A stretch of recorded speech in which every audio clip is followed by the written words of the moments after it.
خب خیلی خوش آمدید آقای دکتر باهوش به اپیزود 6 پادکست ویزیت. اولا ممنونم از اینکه دعوت ما رو پذیرفتید تا بتونیم چند دقیقه درباره موضوعی به اسم دیابت صحبت بکنیم. خواهش می‌کنم. سوال اولی که از خدمتتون دارم و به نظرم میتونیم گفتگو رو اینطوری آغاز بکنیم این که یه تعریفی از دیابت داشته باشیم. اصلا به چی میگن دیابت و اینکه چطور میتونیم مثلا منی که تخصص ندارم معمولا تو خونه‌های دستگاه قند خون بعضی وقتا پیدا میشه. آیا اون عدد دلیلی بر دیابت هست یا نیست؟ یه تعریف و اینم یه تشخیص اولیه رو راهنمایی بفرمایید. به نام خدا منم سلام عرض میکنم خدمت شما و ممنون از اینکه این فرصت رو در اختیار بنده قرار دادید. خب این دیابت در هر صورت یه بیماری که از بسیار قدیمی، بسیار زمانهای قدیم بشر باش آشنا بوده و با بالا رفتن قند خون در حقیقت مشخص میشه. یعنی بالا رفتن قند خون بیش از اون حد نرمال رو ما بهش میگیم دیابت. از قدیم بهش بالا توی ایران باستان مرض قند میگفتن. خب الان بعدم که در پزشکی مدرن بهش دیابت اطلاق میشه. حالا اون اعدادی که برای ما مشخص میکنه دیابت رو که از چه عددی قند بالاتر باشه، از چه عددی متوسطش چقدر باشه، یه سری اعداد داره. قند ناشتایی ما اگر بخواد یک فردی در خونه اندازه‌گیری بکنه، قند ناشتایی بین 100 تا 126 رو ما میگیم پر دیابت یا پیش دیابت و قند بالای 126 رو میگیم دیابت، قند ناشتا. بله. و زیر 100 هم که نرمال هستش. یه فاکتور دیگه داریم توی بحث آزمایشگاه به اسم A1C یا متوسط قند 3 ماه گذشته. اون متوسط قند 3 ماه گذشته زیر 5.5 در حقیقت در هفته که نرمال هستن، بین 5.5 تا 6.5 باز میشه پر دیابت یا پیش دیابت یا در معرض دیابت و بالای 6.5 هم میشه دیابت. این در حقیقت حالا اگر یه فردی آشنایی داشته باشه با اون اعداد دیابت در حقیقت میشه. حالا یه تعریف در حقیقت یک اجمالی در مورد دیابت من عرض بکنم. بله. در حقیقت دیابت یکی از بیماری‌هایی هستش که خب بشر از سالیان سال باش درگیر بوده و مکانیسم ایجاد بیماری دیابت در حقیقت دو نوع هست. دیابت نوع یک در حقیقت به نوعی از دیابت اطلاق میشه که سلول‌های انسولین ساز در جزایر لانگرهانس در پانکراس. ما یه قسمتی داریم در لوزالمعده یا پانکراس که بهش میگن جزایر لانگرهانس. حالا اون دانشمندی که اینا رو کشف کرده اسمش لانگرهانس بوده و اینا کارشون تولید انسولینه. انسولین چیه؟ انسولین یک ماده‌ای هستش، یک هورمونی هستش که کارش اینه که به سلول‌ها دستور میده که قند رو وارد خودشون بکنن. در حقیقت مثل ویزا میمونه. یعنی اگر اون انسولین نباشه و عمل نکنه، سلول نمیتونه قند رو وارد بدن خودش بکنه و ازش استفاده بکنه. کار انسولین اینه. حالا در دیابت نوع یک چه اتفاقی میفته؟ در دیابت نوع یک تولید انسولین متوقف میشه. یعنی اون جزایر لانگر، اون سلول هایی که تولید انسولین میکنن، سلول های بتا ما بهش میگیم، سلول های بتای لانگرهانس، اینا نمیتونن تولید انسولین بکنن، یعنی تخریب میشن. معمولا یک پروسه ایمنی ایجاد میکنه این مشکل رو. بیماری خود ایمنی که ایجاد میشه معمولا در سن زیر 20 سال، سن زیر 10 سال اتفاق میفته. یک بیماری ویروسی یا یه مشکل دیگه برای بیمار ایجاد میشه، باعث تخریب این سلول های انسولین ساز میشه و بعد انسولین تولیدش متوقف میشه یا تولیدش کم میشه و این باعث میشه که قند خون داخل خون تجمع پیدا بکنه، نتونه وارد سلول ها بشه، سلول ها نتونن از قند استفاده بکنن، قند میره بالا. این میشه دیابت نوع یک. در دیابت نوع دو چه اتفاق میفته؟ در دیابت نوع دو این سلول های انسولین ساز در اوایل کار سالم هستن، انسولین تولید میشه، مشکلی تو اون قسمت تولید انسولین وجود نداره. اون قسمت گیرنده مشکل داره. یعنی اون سلول های ما که میخوان از این انسولین استفاده بکنن، اینا دچار مقاومت به انسولین میشن. گیرنده هاشون رو در حقیقت قایم میکنن. یعنی ما هر سلولی یک گیرنده انسولین داره، اون گیرنده هاش در حقیقت خودشون رو قایم میکنن، انسولین نمیتونه بهشون بچسبه و اون عملکردش رو انجام بده.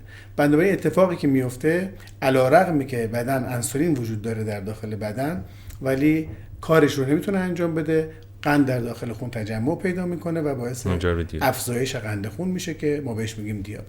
در واقع دو تا مکانیزم مختلفی که در دیابت نوع 1 هست و در دیابت نوع 2 هست.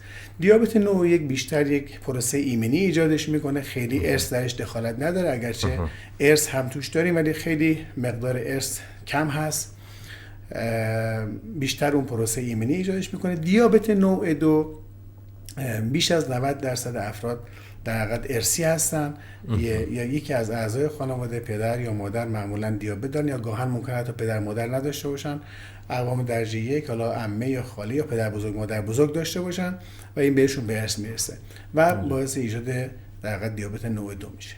آیا دکتر در مورد شانس درمان این دوتا دیابت نوع 1 و 2 آیا شانس درمانشون یکسانه یا فرق میکنه؟ مثلا اونی که وراثتی سخت‌تر منجر به درمان میشه یا جفتش ممکنه یه شانس درمان داشته باشه؟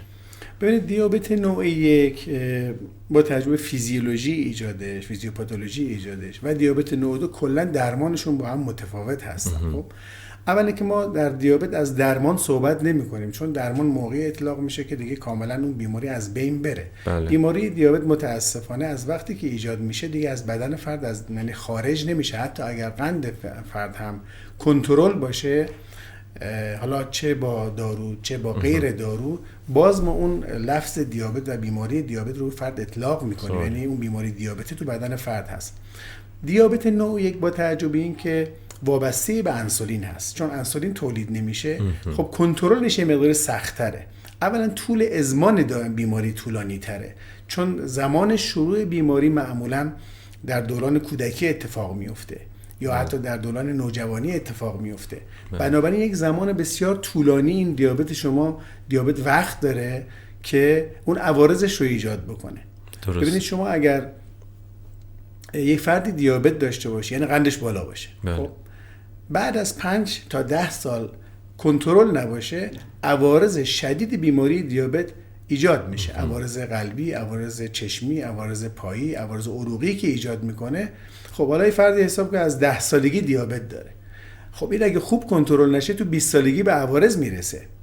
فرق قضیه اینجاست. خب و فرق دیگه‌اش اینه که دیابت نوع 1 باید حتما انسولین تزریقی استفاده بکنه و یک محدودیتی که ایجاد میکنه و چون اتوماتیک نیست و چون در اوایل در حقیقت اوان جوانی بیمار هست، معمولا مسائل روحی روانی خیلی روش تاثیرگذار هست، عدم استفاده صحیح از داروش تاثیر. برای همین معمولا بیماران دیابتی نوع 1 اگر خوب مدیریت نشن متاسفانه عوارضشون بیشتر ایجاد میشه و کنترلش سخت‌تره. دیابت نوع 2 چون دیرتر ایجاد میشه، معمولا این دیابت خب قدیم و دیابت بزرگسالان میگفتیم، یعنی معمولا از 50 سالگی به اون ور ایجاد میشد. الان با توجه به سبک زندگی ماشینی که همه ما داریم، متاسفانه غذاهای ناسالم، غذا در شیرینیاتی که داریم استفاده میکنیم، بی‌تحرکی که داریم، استرس فراوانی که داریم در حقیقت هستش، این بیماری سن شروع بیماری متاسفانه بسیار اومده پایین و ما گاهن زیر 20 سال هم دیابت نوع 2 رو داریم. ولی در هر صورت دیابت نوع 2 چون دیرتر شروع میشه، خب دیرتر به عوارض میرسه، اکثرا با داروهای خوراکی در اوایل کار کنترل میشه، با تغییر لایف استایل میشه کنترلش کرد. دیابت نوع 2 معمولا درمان راحت‌تر و بهتری داره. اما آقای دکتر در مورد علائم و عوارض دیابت، ما چه علائمی رو اگر احساس بکنیم و شاخکامون تیز بشه که ممکنه دیابت داشته باشیم، اینو اگه ممکنه یه توضیح بفرمایید و اینکه ممکنه عوارض اینا چی باشه؟ بسیار عالی. ببینید قبل از اینکه ما به وارد علائم و عوارضش بشیم، من فکر می‌کنم من ریسک فاکتورهای بیماری دیابت رو باید توضیح بدم. به چه خاطر؟ به خاطری که علائم دیابت معمولاً موقعی ایجاد میشه که دیابت کاملاً مستقر شده و دیگه شاید یه مقداری از عوارض رو ایجاد کرده باشه. معمولاً دیابت وقتی که یکم بالا میره، یعنی قندای ما بالای 150 بالای 200 میره، علائم ایجاد میکنن. حالا تو بعضی از افراد ممکنه زودتر این علائم ایجاد بشه، تو بعضی از افراد دیرتر، بنا به حساسیتشون. باورتون نمیشه ما بیماری داشتیم که همین هفته قبل قندش 400 بود و هیچ علائمی میگه من ندارم، یعنی میگم مثلا تو هیچ مشکلی نداری، میگفت من ندارم. نه تاری دید داشت، نه دهنش خشک بود، نه ادرارش زیاد بود، یا اینکه اگرم بود اینا رو یعنی اینقدر بهش عادت کرده بود که جزئی از بدن خودش میدونست. بعد ما علائم دیابت رو اول بذاریم کنار. ما به ریسک فاکتورهای بیماری، یعنی کسانی که یک سری عوامل خطر در زندگیشون دارن، اطراف خودشون دارن، این افراد باید به قند خودشون توجه بیشتری بکنن و حواسشون به قندشون باشه. چه افرادی هستن اینا؟ یکی افرادی که چاق هستن، افرادی که وزن بالایی دارن، حتما باید قندشون رو سال یک بار چک بکنن. اگه دستگاه کنترل قند خون تو منزل دارن، بالاخره هر چند وقتی باید چک بکنن. افرادی که توی خانوادهشون، یکی از افراد خانوادهشون، پدر، مادر، خواهر، برادر یا سایر بستگانشون مثل پدر بزرگ، مادر بزرگ یا عمه و خالهشون دیابت داشتن، دیابت نوع 2 داشتن، باید حتما حواسشون به قندشون باشه، حتما باید قندشون رو چک بکنن و اگر به این علائم خوردن حتما اونا رو جدی بگیرن. خانم هایی که در دوران بارداریشون دیابت بارداری داشتن، اینا حتما باید حواسشون به قند خون خودشون. اینا افرادی هستن که در معرض خطر دیابت هستن. یعنی ما به این افراد اصلا به صورت سیستماتیک میگیم از 30 سالگی به بعد باید قندشون چک بکنن. از 30 سالگی سالی یک بار قند خون ناشتا، قند خون ایوانسیشون باید چک بکنن.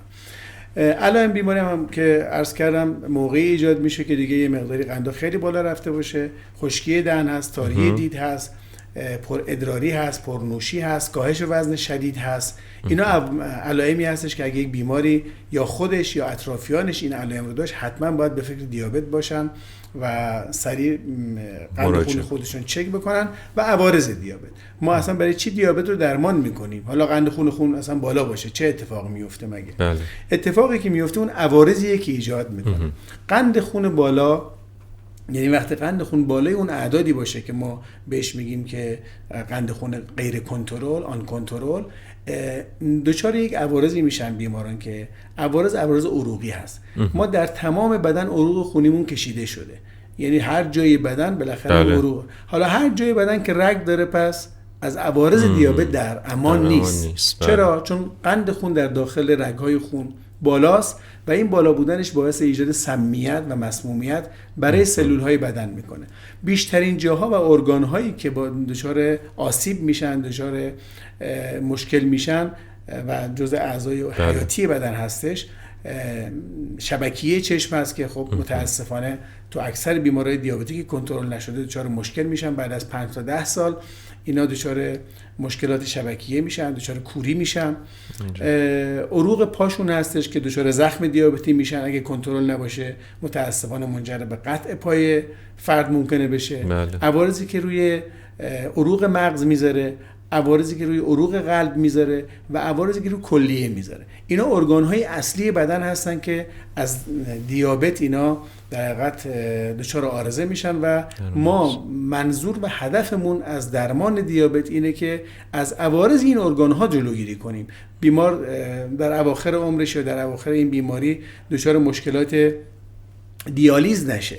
یعنی شما اگر یک فرد دیابتی بتونه قند خودش رو کنترل بکنه که خیلی راحت هم میتونه این کار انجام بده، از این عوارض میخواد جلوگیری بکنه. یعنی میخواد یک زندگی در حقیقت مناسبی داشته باشه که با حالا 2 تا دارو، 3 تا دارو یا 4 تا دارو به زندگیش ادامه بده و در حقیقت اون عوارض بیماری رو کم بکنیم.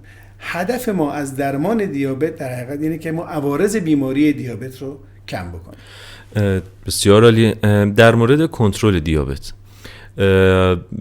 با توجه به مباحثی که مطرح شد، فکر میکنم یه سری راهکار داره که مرتبط با سبک زندگیه، حالا یه سری راهکار دارویی هم داره.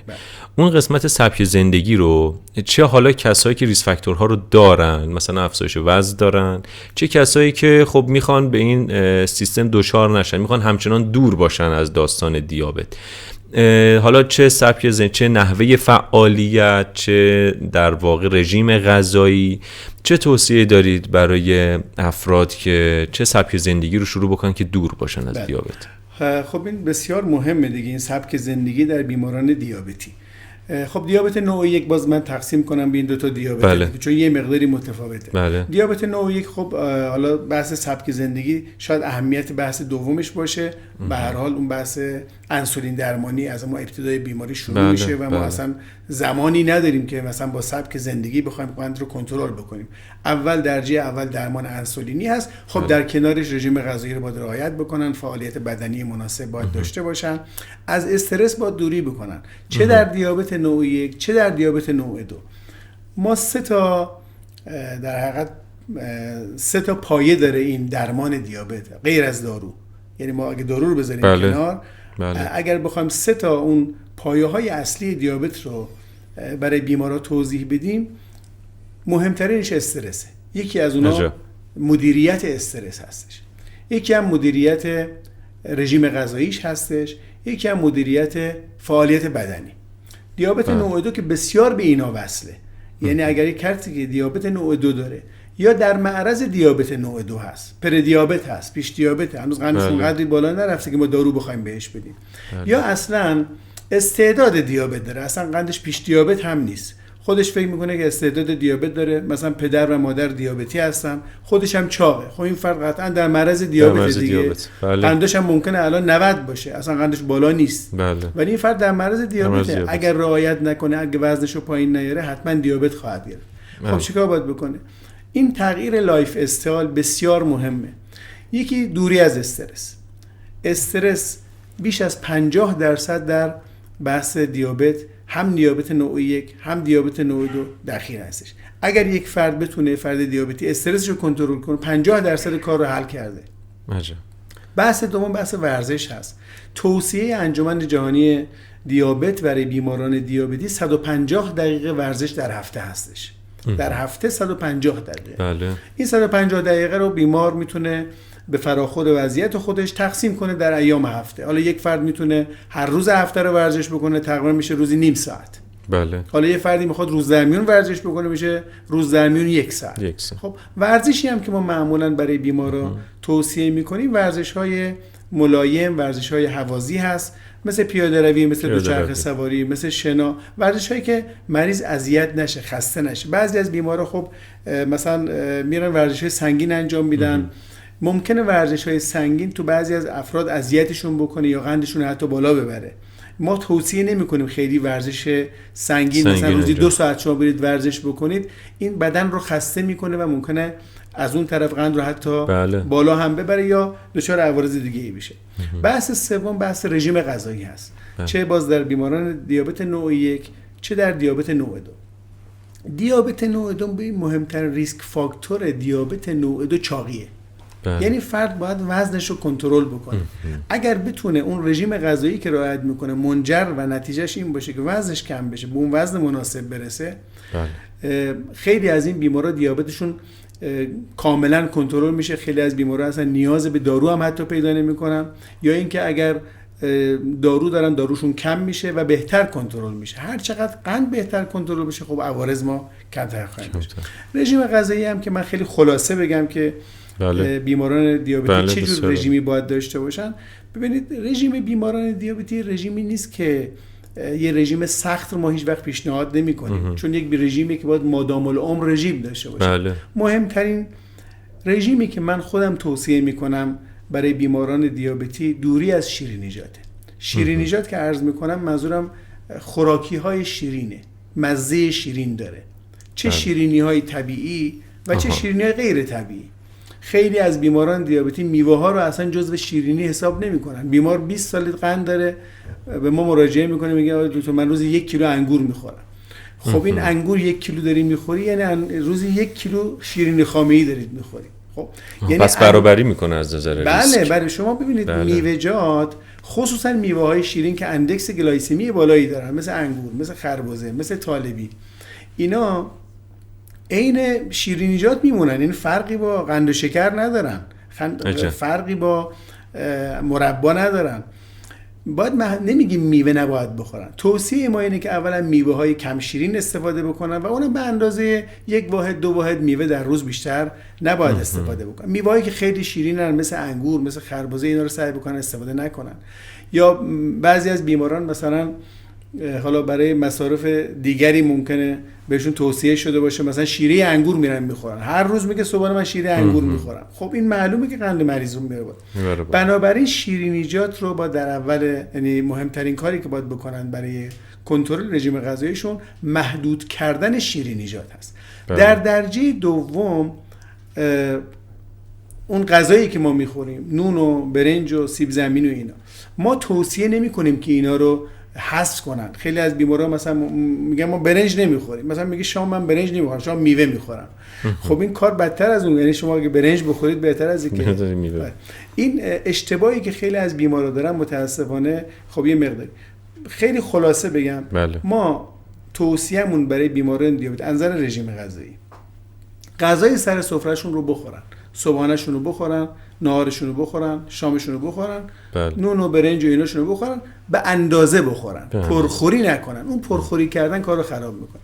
ولی شیرینیجات رو محدود بکنن، قند و شکر و نوشابه و شکلات و آب میوه و میوه های شیرین اینا رو در حد زیادی محدودش بکنن، قطعاً به اون رژیم غذایی مؤثر دست پیدا میکنه. بسیار عالی. پس لب کلام اینطوری شده دکتر که ما از هر اقدامی که منجر به افزایش وزن و مزه شیرین میشه دوری بکنیم. دقیقاً. و اینا رو توی سطح متعادلی در واقع نگه داریم. حالا بحث انگور اینا که مطرح کردین دیگه میدونین اینستاگرام و کلا محیط مجازی ماشاءالله به ازای هر صفحه یه دکتر ما داریم توی بعضی از در واقع دسته‌بندی های پزشکی که یکیش همین قضیه پزشکان دیابته. یکی از چیزهایی که من چند وقت پیش خونده بودم، فکر میکنم یه باور قدیمی هم باشه، که آقا هسته انگور یه حاوی انسولینه که اگه شما انگور رو بخوری اون هستش هم بخوری اینو خنثی میکنه. اولا بفرمایید این باور چطوری، اصلا باور درستی هست یا نه، و اینکه کلا این قبیل باورها رو ما باش چه کنیم، یعنی این راهکارهایی که بعضی وقتا ممکنه بعضیاش هم جواب بده، کلا روی کردمون چی باشه نسبت به این؟ درست میفهمید. متاسفانه خب توی جامعه ما با تجربه که خب ما در حقیقت از قدیم الایام پزشکی تو ایران یه جورایی سنتی بوده، یعنی مثل برزیل که مثلا تو فوتبال سنتی هستن و پیشرو هستن، ما تو پزشکی پیشرو بودیم از سالیان، از زمانی که ابو علی سینا که هنوز کتاباش هست، و این باعث شده که خب اکثر خانواده ها قدیمی ها این به صورت به قول معروف سنتی بعضی از مواد غذایی که روی خیلی از بیماری‌ها ممکنه مؤثر باشن پشت به پشت گفته شده. خب تو بحث دیابت هم خیلی از مواد غذایی و خیلی از گیاهان هست که ممکنه قند خون رو تحت تاثیر قرار بدن. اینو ما هم میدونیم و اعتقاد داریم. اینجوری نیست که ما هم اعتقاد نداشته باشیم که مثلا فلان ماده غذایی رو قند تاثیر مثبت داره. به طور مثال مثلا زنجبیل یا دارچین یا زعفرون و گرمیجات که ما حالا در طب ایرانی خودمون میدونیم که مثلا اینها روی قند تاثیر مثبت دارن، اینو ما میدونیم، ولی واقعا من خیلی کم تحقیقی دیدم که علمی باشه و اینا رو رفته باشن به صورت علمی در حقیقت استخراج کرده باشن و تایید کرده باشن. بحث هسته انگور و انگور که این اصلا همچین چیزی صحت نداره، من هیچ تحقیق در موردش ندیدم و هیچ تجربه هم از همکارای دیگه پزشکم ندیدم و متاسفانه این که من شنیدم که بعضی از بیمارا به ما میگن دیگه که میگن فلان طبیب طب سنتی یا مثلا فلان جا به ما گفتن که انگور بخورید، انگور سیاه مثلا بخورید قندتون درست میشه. خب این درست نیست. یعنی انگور اتفاقا در صدر میوه‌هایی هستش که قند رو بالا میبره. بالاخره شما هسته انگور ممکنه هسته انگور رو شما استخراج بکنید، روغنش رو بگیرید، یه خواصی داشته باشه. خب حالا اینکه روی قند تاثیر مثبتی داره، این رو قطعاً باید یک تحقیق علمی روش انجام بشه. ببینید ما به عنوان پزشک و کلا پزشکی مدرن اینجوریه که ما نمیتونیم تجربیات شخصی افراد رو برای مریضمون تجویز بکنیم، به خاطر اینکه حتما اگر من یک دارویی رو بخوام برای یک بیماری تجویز بکنم برای مثلا قند خون، حتما باید اون سیر مراحل آزمایشگاهی و ارزم به حضور شما اون دوره تحقیقاتش و عوارضش و اینا رو گذرونده، تاییدیه های لازم رو اخذ کرده باشه که من بتونم اون دارو رو به بیمارم توصیه بکنم. چون اگر این کار رو نکنم و یه تجربه شخصی یک فرد دیگر رو بخوام به یک بیمار دیگه تجویز بکنم، حالا یک فرد خودش تصمیم میگیره که فلان داروی گیاهی رو استفاده بکنه، اون دیگه تصمیمش با خود فرده، مسئولیتش با خود فرده. نه، من به هیچ وجه توصیه نمی کنم. حتما بیماران محترم باید درمانشون رو از پزشکشون بخوان. هر دارویی که میخوان استفاده بکنن، چه داروی گیاهی و چه داروهای مدرن، فرقی نمیکنه، داروه، باید از پزشکشون مشورت بگیرن. حالا یه تجربه دیگری هم هست، خیلی از بیماران داروهای مثلا بیماران دیگر رو استفاده میکنن. مثلا میگه من مادرم فلان دارو رو دیابت رو استفاده میکرده، منم استفاده کردم. خب هر درمانی برای هر مریضی منحصر به فرده. فلان دارو ممکنه برای فلان بیمار بهترین دارو باشه، همون دارو برای یک بیمار مشابه ممکنه بدترین دارو باشه. یعنی اون عوارض دارو رو ما باید بسنجیم، فوایدش رو بسنجیم و بر اساس مصلحت هر بیمار و انحصاراً برای هر بیماری جداگانه تجویزش بود. این که نه داروهای شیمیایی و نه داروهای گیاهی رو نه خودتون و نه برای دوستانتون تجویز نکنید. بله. اتفاقا تو این زمینه ببینید یک در واقع چیزی که حالا ما داریم توی مخصوصا دیگه جزئی از فرهنگ ایرانی شده، مخصوصا تو نسل‌های قدیمی‌تر، این که آقا از داروهای شیمیایی پرهیز بکنید، نه عوارض داره، بیا همین مثلا همین شیر انگوری که شما فرمودین یا مثلا سکنجبین بخور یا هر چیز دیگه ای. آیا واقعا عوارض داروهای شیمیایی اینقدری هستش که قانع کننده باشه یه نفر مثلا بره سمت یه همچین چیزی، با کما اینکه اونم نمیدونه که قراره در انتها چی به سرش بیاد بعد از کلی انگور خوردن؟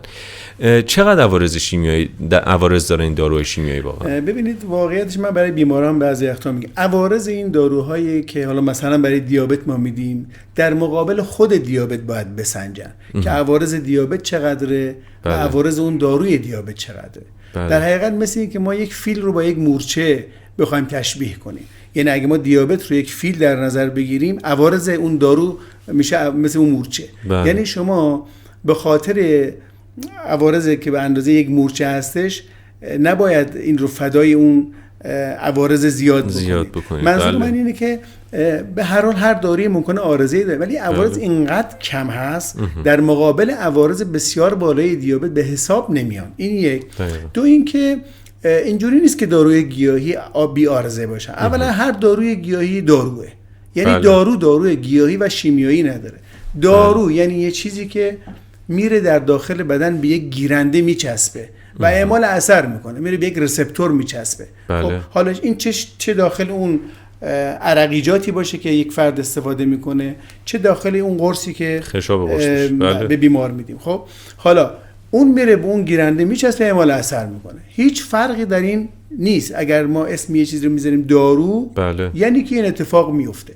حالا فرق این شیمیای گیاهی چیه؟ شما در یک دارویی که حالا به صورت صنعتی درست شده، دقیقاً اون ماده‌ای که باید بره اون کار رو انجام بده خالص سازی شده و داره میره به اونجا میچسبه. دارو برای همون منظور در واقع تولید شده و کلی اون چیزای اضافه‌شو برداشتن. دقیقاً. در حالی که داروی گیاهی مثلا یه جوشونده‌ای که شما استفاده می‌کنید، این مملو از مولکول‌های مختلفه.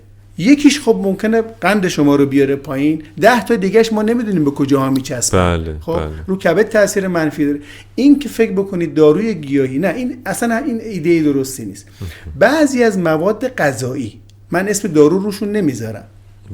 تو فرهنگ ما مثلا زنجبیل، مثلا دارچین، مثلا زعفرون، اینا رو به عنوان غذا مصرف کردن هیچ ایرادی نداره. یعنی یه فرد دیابتی مثلا تو چایش دارچین بریزه، خب این برای قندش خوبه. ولی اینکه همون داروی دارچین رو به این غلظت برسونه که اسم دارو به خودش بگیره و استفاده بکنه، ما توصیه نمی‌کنیم. فلان عرقیجاتی که فلان مریض استفاده میکنه قندو میاره پایین، نمیگیم قندو نمیاره پایین، ولی با چه عوارضی پایین خواهد؟ آیا عوارض این شناخته شده؟ آیا استاندارد سازی شده؟ آیا شما از فلان مثلا مغازه‌ای که اینو میگیرید چه درصدی داره، از فلان مغازه میگیرید چه درصدی؟ هیچ استاندارد سازی اینا نه. قرص متفورمین، شما قرص متفورمین 500 هر جای دنیا که برید 500 میلی گرم داخلش متفورمین داره، چه تو ایران باشه، چه تو افغانستان باشه، چه تو آمریکا باشه. ما میدونیم فلان دارو اینقدر استاندارد، اینقدر داخلش ماده دارویی هست. ولی مثلا فلان عرقیجاتی که شما استفاده میکنید ممکن این مغازه این ور شهر با اون مغازه اون ور شهر غلظت‌های متفاوتی داشته باشه. غیر از این که معمولا این عرقیجاتی که حالا من اسم نمیخوام ببرم، معمولا عوارضشون شبیه داروهای پرعارضه دیابت ماست. یعنی داروهای منسوخ شده ای که ما قبلا استفاده میکردیم و الان دیگه استفاده نمیکنیم، تقریبا شبیه اونا عمل میکنن، قند رو از اون طریق میارن پایین و عوارض بسیار بالایی هم دارن. بنابراین اگر بیماران ما عادت بکنن که کارشون رو، اون کار تخصصی خودشون رو به پزشک خودشون بسپارن قطعاً سود بیشتری خواهم برد. بسیار عالی، خیلی ممنون از توضیحاتتون. آقای دکتر یه چند تا سوال برای ما در واقع اومده از طرف کاربرا. اگر اجازه بدید من این سوالا رو از خدمتتون بپرسم، حالا در خلالش اگر توضیح هم هست خیلی ممنون میشم که بفرمایید. پرسیدن که حالا من عین متن کاربر رو از تو میپرسم، آیا انسولین انقدر بده که همه از تزریقش خودداری میکنن؟ ببینید انسولین در حقیقت یک هورمون طبیعی داخل بدن انسانه، پس برای بد نیست. بله. ما موقعی که برای یک بیماری انسولین تجویز میکنیم، موقعی که دیگه فرد اون سلولهای انسولین سازش قادر به تولید انسولین نیستن، حالا چه در دیابت نوع 1 چه در دیابت نوع 2 در مراحل انتهایی که دیگه فرد قرص بهش جواب نمیده، داروهای خوراکی بهشون جواب نمیده، ما مجبور به استفاده از انسولین میشیم. بله. به هیچ وجه اینجوری نیست. انسولین داروی شفا بخشه. بله. اشکالی که ایجاد شده چیه؟ چرا بعضی از بیماران از انسولین میترسن؟ فکر میکنن اگه انسولین بزنن فردا با دیالیز بشن، فکر میکنن اگه انسولین بزنن سکته میکنن. اشکال کار اینه که در بیمارا، بعضی از بیمارا خصوصا در ایام قدیم اینقدر دیر این انسولین شروع میشد، یعنی موقعی برای بیمار انسولین شروع میشد که دیگه عوارض دیابت ایجاد شده بود. یعنی اینقدر این کار کند انجام میشد که بیمار پاش از بین رفته بود، کلیه‌اش از بین رفته بود، حالا انسولین فایده ای نداره. شما اون موقع انسولین که بهش میزنید قندش هم کنترل بکنید، دیگه اینا برگشت نمیکنن متاسفانه. ما موقعی باید از انسولین و سایر داروهای دیابت استفاده بکنیم که جلوی ایجاد این عوارض رو بگیریم. دقیقاً مثل همون مثالی که چند وقت پیش گفتیم، همون فیلو مورشه. بسیار عالی. پرسیدن که اگه هر روز نوشابه بخوریم دیابت میگیریم؟ ببینید خب اولا که نوشابه یک نوشیدنی سالم نیست، یعنی به هیچ وجه ما توصیه نمی کنیم که افراد چه دیابت کلا شاید امراض دیگه ای هم، چه غیر دیابت، چه فردی که دیابت داره که اصلا نباید استفاده بکنه و افرادی که دیابت هم ندارند و حتی در معرض دیابت هم نیستن ما توصیه نمی کنیم به صورت طولانی مدت استفاده بکنن، به صورت منظم استفاده. حالا استفاده نوشابه به صورت گاهگاهی ایرادی نداره، ولی اینکه بخوان مرتب استفاده، تو کسانی که استعداد دیابت دارن، یعنی هنوز دیابت ندارن ولی اون ژن دیابت رو دارن، استعدادش رو دارن، خب قطعا مصرف نوشابه یا هر شیرینی دیگری فرقی نمیکنه. ببین ما نوشابه از نظر شیرینی فرقی مثل انگور میمونه، مثل شیره انگور میمونه، مثل شربت میمونه، مثل آب بعضی از میوه‌جات میمونه. خب بله. هر ماده قندی که شما استفاده بکنید اون باعث در دراز مدت اگر حتی شما استعداد دیابت هم نداشته باشید باعث خواهد شد که شما به سمت دیابت سوق میده ما رو به سمت دیابت. نوشابه‌های زیرو چی؟ این هم یه برندیه که رو همین قضیه در نوشابه‌هایی که در واقع حالا اون که تو ایران معروف از زیرو بله. خب اینا طبق اعلامی که خود اون شرکت کرده کالریش صفره و قندشون پایینه، اینا رو بیمارای دیابتیک خب خیلی نوشابه خور هستن و نمیتونن نوشابه رو ترک بکنن، خب ما میگیم میتونید استفاده، اگرچه همین ما بهشون نمیگیم که به صورت منظم استفاده بکنن، ولی مواقعی که حالا بعضی از افراد سوء هاضمه دارن با این نوشابه ها ممکنه وضعیتشون بهتر بشه از نظر گوارشی، استفاده محدودش ایرادی نداره، حداقل بین بد و بدتر من دارم میگم، یعنی بین نوشابه بهترش که مصرف نشه غیر رژیمی و نوشابه رژیمی خب بهتر از نوشابه رژیمی استفاده کنن، اگرچه اونم بهتر حتما با محدودیت باشه. بله بسیار عالی. پرسیدن که مراقبت‌های پا برای جلوگیری از ایجاد مشکل، فکر می‌کنم منظورشون وقتی که دیگه پا درگیر شده. ببینید بیماران دیابتی خب عرض کردم بعد از 5 سال از شروع دیابت اگر قندشون کنترل نباشه به کم کم به سمت مشکلات پا خواهند رفت. مشکلاتی که در پا ایجاد میشه 2 تا مشکل است. یکی واسکولوپاتی هستش که عروق رو درگیر میکنه، رگ‌های خونی رو درگیر میکنه، و یکی هم نوروپاتی دیابتی است که اعصاب محیطی پا رو درگیر میکنه. اتفاقی که میفته حس عصبی در این افراد دچار اختلال میشه، گزگز پا، از گزگز پا شکایت میکنن، پاشون بی‌حس میشه، گرم و سرد میشه، ممکنه گرما رو به صورت سرما حس بکنن یا بالعکس احساس سرما تو پاشون بکنن. ببینید حسا اختلال پیدا میکنه، یعنی چون اعصاب پا حس رو اشتباه منتقل میکنه به خاطر اون آسیبی که ایجاد شده، پا در معرض آسیب قرار میگیره. وقتی فرد پاش حس خوبی نداشته باشه،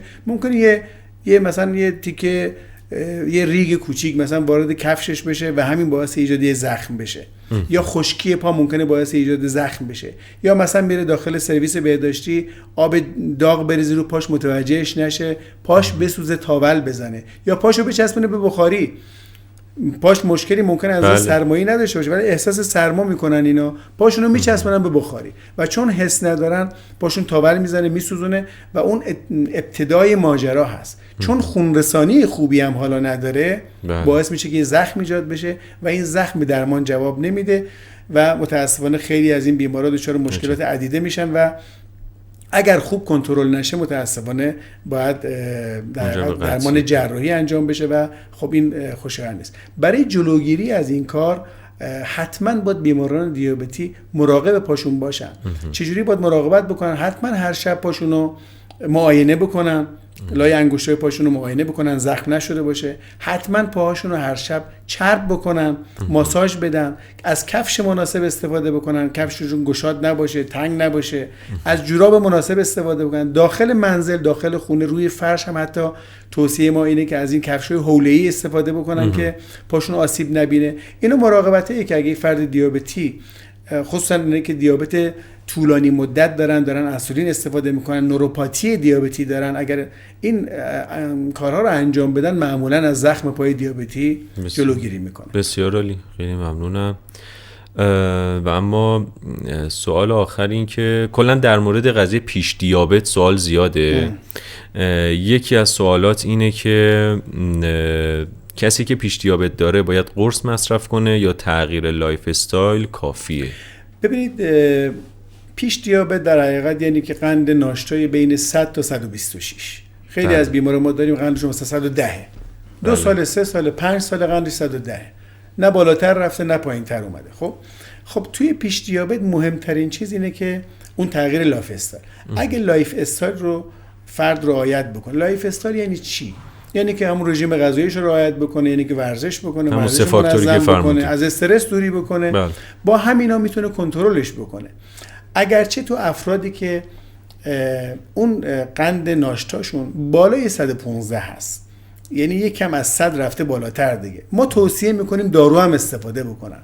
یعنی با داروهای اولیه دیابت که مثلا با یه دوز مثلا قرص متفورمین ما معمولا شروع میکنیم، روزی 1 عدد استفاده بکنن. این باعث میشه 2 تا کار انجام میده. اولا که باعث تشدید دیابتش نمیشه، یه جورایی پیشگیری میکنه، و ثانیاً یعنی که قندش هم میاره پایین‌تر، یعنی قندش رو نرمال میکنه. بنابراین این بسته به نظر پزشک شما داره که بر اساس وضعیت بدنی، وزن بیمار، شرایط بیمار، به بیمار بگه آیا دارو استفاده بکن یا نکن. هم میتونیم بیمار رو بدون دارو مدیریت کنیم و هم میتونیم به بیمار دارو بدیم، ولی مهمترین چیزی که این بیمارا باید رعایت بکنن اون تغییر شیوه زندگیشون هستش که مادام اون باید اون داشته باشن. درست. یک حالا بخوایم به عنوان پایان بندی تدریجی صحبتمون نکته‌ای مطرح بکنیم، پس دیابت اگر کنترل بشه و قابل کنترل هم هست، میتونه با ما کاری نداشته باشه ولی خب تا آخر عمر همراه ما هست. یعنی دیابت رو نمیتونیم به عنوان مریضی ما خیلی راحت تلقی بکنیم که ممکنه یا چشمتو کور بکنه یا پاتو قطع بکنه یا مجرد مرگ بشه. این برداشت من درسته؟ یعنی دیابت بیماری نیستش که اونقدر باعث بشه که شما بترسید یا استرس بگیرید نسبت بهش. دقیقاً. اگر شما بتونید دیابتتون رو خوب کنترل بکنید، دچار هیچ کدوم از این عوارض نخواهید شد. اون خوب کنترل کردن خیلی مهمه. به بعضی از بیمارا من میگم میگم شما باید به دیابتتون رفیق بشید. دیابت مثل اسب سرکش میمونه. اگه بتونید رامش بکنید، رام کردنش با همیناست دیگه. داروتون رو درست استفاده بکنید، مراجعات منظم به پزشکتون داشته باشید، اون شیوه زندگیتون هم اصلاح بکنید، این اسب رام میشه و به شما سواری میده. یعنی در کنار اینکه شما از این دیابت رو دارید درمان میکنید، به خاطر اون آزمایش‌های منظمی که دارید استفاده می‌کنید، مراجعات منظمی که به خاطر این دیابت دارید به پزشک چشمتون میرید، به پزشک قلب مراجعه می‌کنید، اتفاقا باعث میشه که دچار بیماری دیگه هم نشید. بله. یعنی این باعث میشه یه جورایی شما از نظر بهداشتی درمانی بله. خب دچار عوارض دیگری نشید. میخوام بگم بهتون سواری هم میده. پس بنابراین بیمار باید حتما با این دیابتش رو قبول بکنه، با این دیابتش رفیق بشه که بتونه خوب کنترلش بکنه. بله خیلی از بیمارای دیابتی ما داریم، من بیمار دارم 50 سال دیابت داره، با 2 تا قرص کنترله.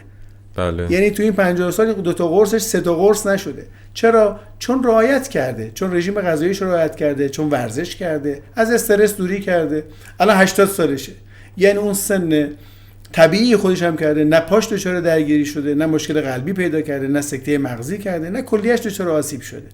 بنابراین اگر بیمار بدون مکانیسم دیابت چجوریه و چجوری باید این رو مدیریتش بکنه که خیلی کار سختی هم نیست، با 2 تا 3 تا قرص این کار انجام میشه، از اون عوارض دیابت قطعاً دوری خواهد کرد، ازش فرار خواهد کرد و به این عوارض هم دچار نخواهد شد. آقای دکتر در پایان اگر نکته‌ای هست که ما تو گفتگومون بهش اشاره نکردیم ممنون میشم بفرمایید. یکی از نکاتی که بیمارا زیاد سوال میکنن در مورد دقیقاً اون اعدادیه که ما بر اساس اون میگیم قند بیمار کنترل شده یا کنترل نشده.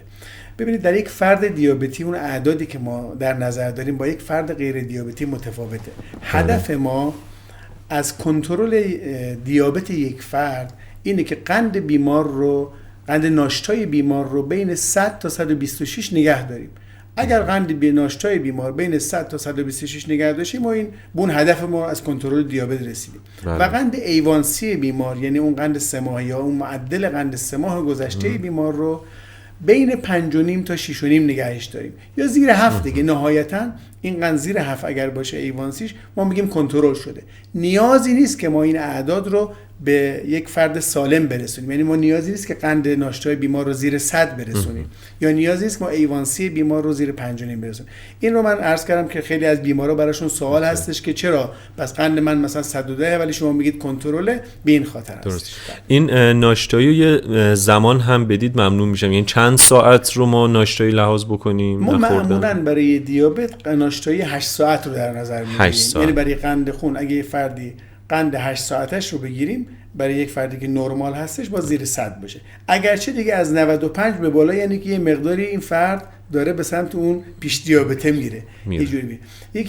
یکی این که قند در طول روز افراد دیابتی، این که میگیم مثلا با زیر چه عددی باشه، در طول روز هر ساعتی قند غیر ناشتاشون، حالا چه نهارشون، چه بعد از شامشون، چه بعد از صبحانهشون، قند گل ما، قند هدف ما زیر 180 که باشه ما میگیم این قند فرد کنترله. اگرچه تا 200 هم میگیم ایرادی نداره، ولی دیگه بالای 200 این قند کنترل نخواهد بود. یعنی بعد از مصرف غذایی، بعد از مثلا مصرف یک بعد غذایی ما زیر 180 رو در واقع لحاظ بکنیم و ناشتایی هم 100 تا 126. بله دقیقاً. بسیار عالی. خیلی ممنونم آقای دکتر. خواهش میکنم. ما در خدمت آقای دکتر باهوش بودیم، متخصص بیماری داخلی و غدد. خیلی ممنون از اینکه وقتتون در اختیار ما گذاشتید. سلامت باشید. روزتون بخیر. خدا نگهدار. خواهش میکنم.